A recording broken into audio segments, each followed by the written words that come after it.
Well, folks, we're pretty much done with the room. Just to kind of go over everything we did. Well, actually, that's not quite true. So the only thing that hasn't been done is if you look down here toward the base where the original cabinet was for the linen closet and some of the shelves over here, they aren't done yet. I'm not a trim carpenter. I don't pretend to be one. So I'm going to have someone come in and fix and repair that and then put some of the shelves back over here up to this level, so that way it doesn't interfere with the opening or closing of the cabinet. So just to rehash, we ripped out all the walls wherever you see the plywood here, from floor to ceiling on both sides, here as well as here around the corner and around the lip of this room here.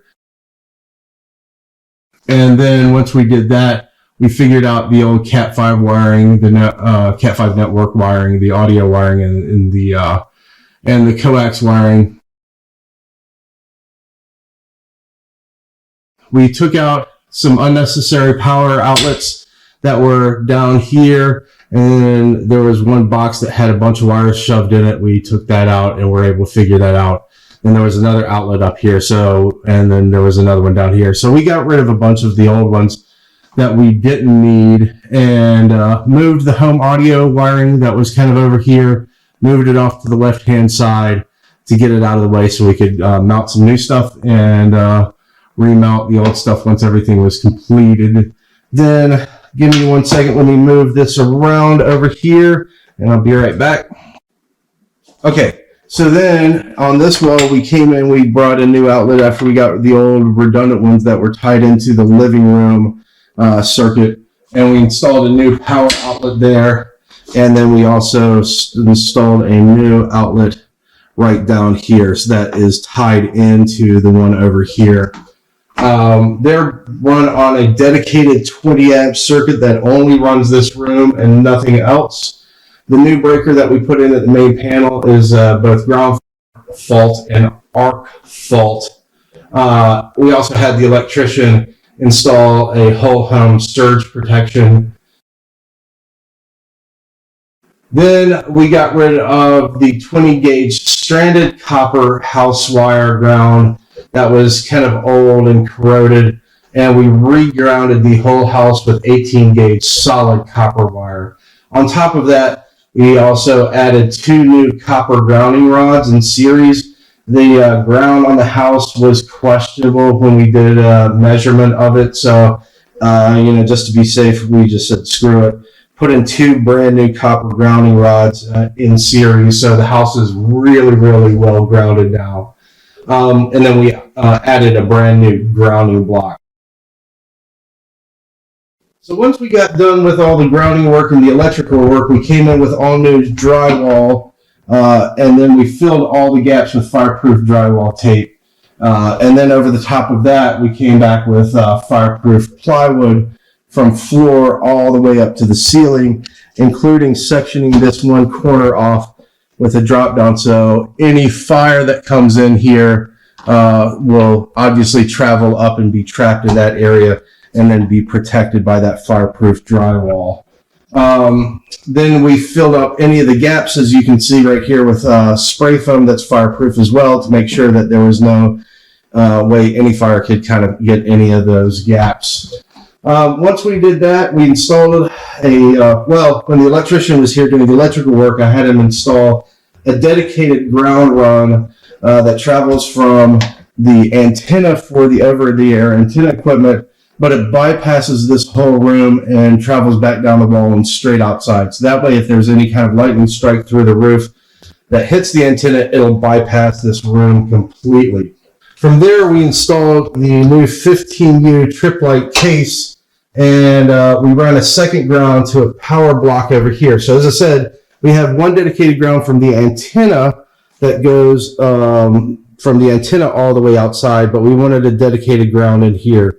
So the ground comes from here, tags into right over here where the distribution blocks are for the coax in the house video over air antenna, to this distribution block right here. And this is actually a car audio distribution with one in, one out, and then one coming off the side. It actually worked perfectly for this. I mean, it's it's rated to handle a ton of power.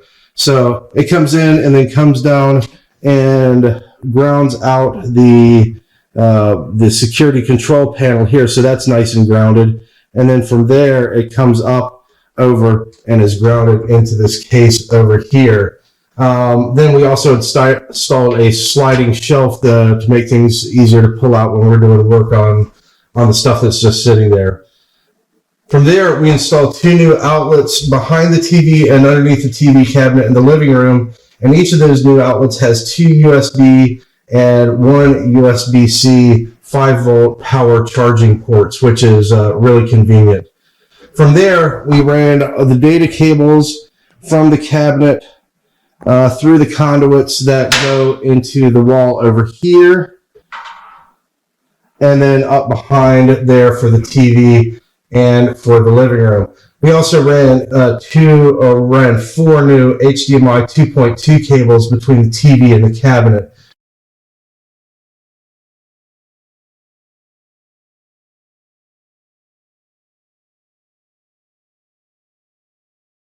From there, we also re-terminated all the coax in the house, and we also ran 4 new Cat 6A cables to the new entertainment center box in the master bedroom wall.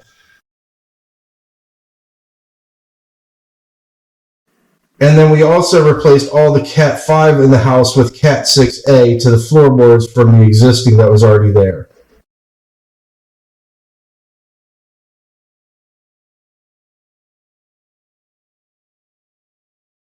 We also installed new Cat 6A cables for hardwiring the security cameras up to the second floor. So in the patch panel, they're here, but you may be able to see the purple cables that run up there. Once that was done, we remounted the 2 BOSE amplifiers that are SA3s that run the patio and the kitchen speakers.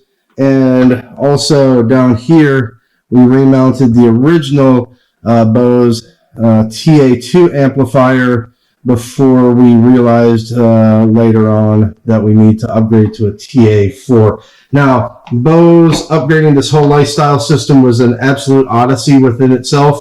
I had not intended to do a BOSE lifestyle home audio upgrade episode, but after the amount of research and the rigmarole I had to do to figure that out, I'm going to make an upgrade video about that, so stay tuned. I'm going to teach you a bunch of stuff about that too, about how to take an old BOSE lifestyle audio system and upgrade it to something more modern instead of having to go to the expense of having to rip and replace everything.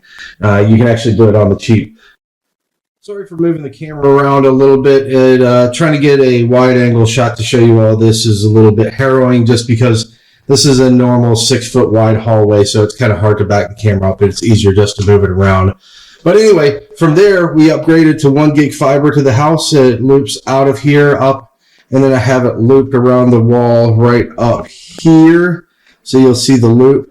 Now, you may think it's tight, or there may be some kind of issue with compression of a fiber optic cable, but I can assure you this is nice and loose. I did it that way just to make sure that when I put anything in this closet, like a vacuum cleaner or whatever, it won't get snagged and it's nice and tight to the wall. But it does have slack to it, so I'm not worried about compression. From there, it loops over and then comes back and it's right into here.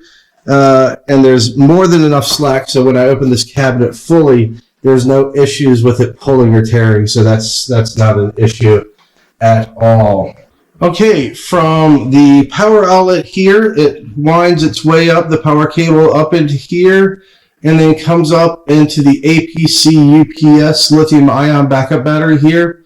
And while we're talking about this real quick, this is a good point to say, you know, I've seen a bunch of articles and a couple of news reels about electric cars and car battery fires, and just the addition of the fact that we've got Lite quite a bit of power running into here through the security box and the OTA equipment and then the BOSE home audio.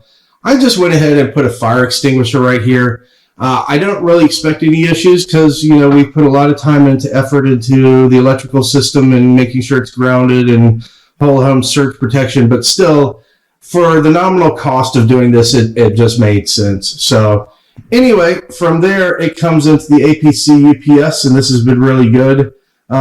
This is also plugged into my network area storage that monitors power, right? So if any power goes out, the Synology NAS that I have here will recognize the power's out. And when this hits a certain percentage of power left, it'll automatically shut itself down. So I'm not really stressing about that. From there, also, it's plugged into the Tripp Lite power distribution block, and the power then runs up and then powers the Synology NAS and all the other equipment that's here, right? So from the distribution block, as we talked about in the last video, my Hubitat home automation system is right here. I showed you that last time, but let me get you a little bit closer. Okay, inside here, and because I pulled the tray out, it pulled this out a little bit. But anyway, so here we have the Hubitat home automation system. We have the Synology NAS. This is the controller for the home automation to Ethernet controller for the garage door. And then here is what we were talking about before, which is the over-the-air antenna to Ethernet converter, when we talked about that in the OTA series. But just to rehash, my Synology NAS has all of our data in it. I keep nothing actually on the laptops. So the only thing that the laptop is running is just the operating system. And the network in here is so good that as soon as I want to open up a file, it's as if I was opening it from my laptop, right? So the Synology NAS has basically 5 hard drives, but I've got these 2 set up as redundant. So I can lose this hard drive and not lose any data. I can lose this hard drive. So in other words, I can lose these 2 hard drives and I haven't lost any data. I lost a bunch of files years ago, and I determined that was the last time that would ever happen. On the back of it, the Synology NAS has 2 1 gigabit ports, and I can actually put them together. And I'm not going to get into a bunch of networking, but the 2 independent 1 gig ports, I can have one as the primary and one as a failover. So if one goes bad, then the other one picks up. Or I could trunk them together and I get a total of 2 gigabit Ethernet to the back of these 2. And also if one goes bad, it'll just kick over to the other one. So I basically got 2 gigs coming out of this per second. Also, I do want to point out one thing. So if you look at the Ethernet cable that is here, this is a factory Ethernet cable. So it's factory installed, it's factory bonded, it's got a nice flex tip, it's got a clip protector here, and that'll make sense in a few minutes when I get to that. But so I have the over-the-air antenna to Ethernet converter. That goes from here into the Plex media server that I'm running here. So let's say I'm sitting at the airport at 6 p.m. Eastern Standard Time, and I want to watch my local news. Well, all of this gets ported into my my Plex media server, and I can watch my news anywhere I am. So I can actually pull it up on the TVs here. I can pull it up on the Plex app on my cell phone if I'm traveling, and I can watch all the stuff I want to watch from my over-the-air antenna through here, which is actually a really cool thing. Also here you can see that I have my my modem for the fiber optic Ethernet to the house for my internet. The cool thing is right now I've got 1 gig, but I can just call them up and say, hey, I want 2 gigs, and they can turn on 2 gig Ethernet to my house. Really, really simple, really, really easy. Honestly, 1 gig does me fine for what we use it for. I could see the fact if maybe you have like a couple kids and mother and father are working from home doing video calls and streaming and all this sort of stuff, we may actually need a little bit more than 1 gig. But as far as it stands with what I use it for in this house, 1 gig is fine. But the availability is there. And I think if you got fiber optic to the house, they can just crank yours up without doing any kind of additional networks or additional equipment install. So there is that. So I'm going to push this right back. And then from there, let's see, we'll look up at the cabinet. Okay, from the modem, it runs up into the patch panel, and it runs into this patch cable to the Dream Machine Pro. So if you don't know what Ubiquiti's Dream Machine Pro is, basically this is a dedicated firewall. It does spam filtering, it filters ads if you set it up right, and a firewall. So I've got different networks. For instance, a lot of the security cameras here, they're on a dedicated network. It's called a VLAN for the security cameras. And then for the inbound firewall, it's on one network. For a lot of the data connections, it's on another network, another VLAN. And then anything that is smart home automation, it's on its own network. So that's how that's set up. It's got a 10 gigabit fiber connection that runs from here all the way up to a dedicated 48 port POE++ switch. And it's through a GBIC, and I'm not sure if you know what a GBIC is, but long story short, there's multiple kinds of GBICs that you can buy, but this is one kind of GBIC. It's basically a port that plugs into a serialized or a specific connection, and you can get different types. This is a fiber GBIC that has a dedicated fiber built into it that runs up to the other one. You can get different GBICs, like I've got one open GBIC that's up here that you can plug in Ethernet to, right up there. There's other ones that you can plug in fiber connections to. So it runs a GBIC 10 gigabit connection between my inbound firewall here to the 48 port POE++ switch. And then from the switch, it runs down to my network video recorder on a 10 gigabit Ethernet connection. So let's see, that runs my network video recorder from here. And the reason I have a dedicated network video recorder as opposed to the Dream Machine is I wanted to offload the CPU utilization and the control of all the cameras to here. And it's got up to 7 hard drive bays. The Dream Machine Pro comes with a hard drive bay, and they have a new SE version where these ports are powered by PoE++, but I have the original right here. And again, I could run some cameras here, but because I have a dedicated system for the full home security, and again, I'm getting into that, the security in my security series, but I basically wanted to offload the hard drive processing and the CPU processing, since I'm running that a pretty heavy firewall implementation here off to here, right? So I installed new Ubiquiti long range WAPs in the attic. Let's go up to the attic and take a look real quick. And then we brought in a Cat 6A, which runs all the way up here to our Wi-Fi access point. So we have one on this side of the house, all the way over to the rest of the conduit that we brought down. Tagged in a new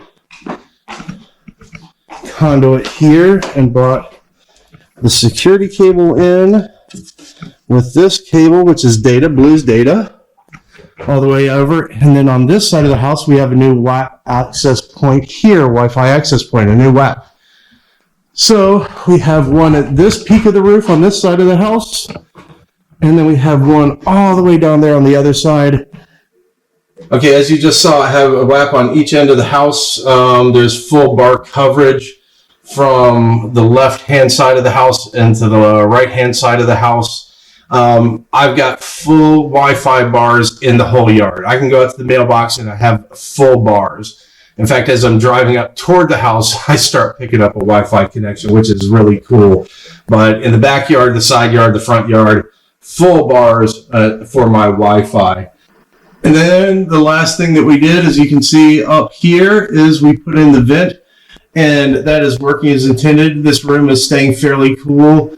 It's not getting super hot because, as I said, the air is being pulled up from underneath the doors and then venting out the top there. So that's pretty much it. We are done with this. The only time that I'll be back in here really is when we start building out the second floor. and I'll run a 10 gigabit connection between the switch here and the switch to the second floor, because I'll probably run a 12 or 24 port upstairs, so that way I've got one trunk line. Or I also have those extra ports that are still available, so I can add on some ports here in the second floor of the house, or maybe even run a dedicated cable up there if I need something else. But most likely I'll just run a SFP from the switch up to the second floor to a secondary switch to run that floor. So stay tuned for one more second, and I'm going to show you some before and after pictures that'll really bring home how we started versus where we are now. Thanks for watching. I do appreciate it. If you like and subscribe, stay tuned. My background is in security, so I promise you that I'm going to be teaching you some awesome stuff when it comes to security. If you don't learn anything, I would be extremely surprised. So make sure you subscribe so you get notified when that drops. Talk to you soon. Thanks for watching. Have a great one.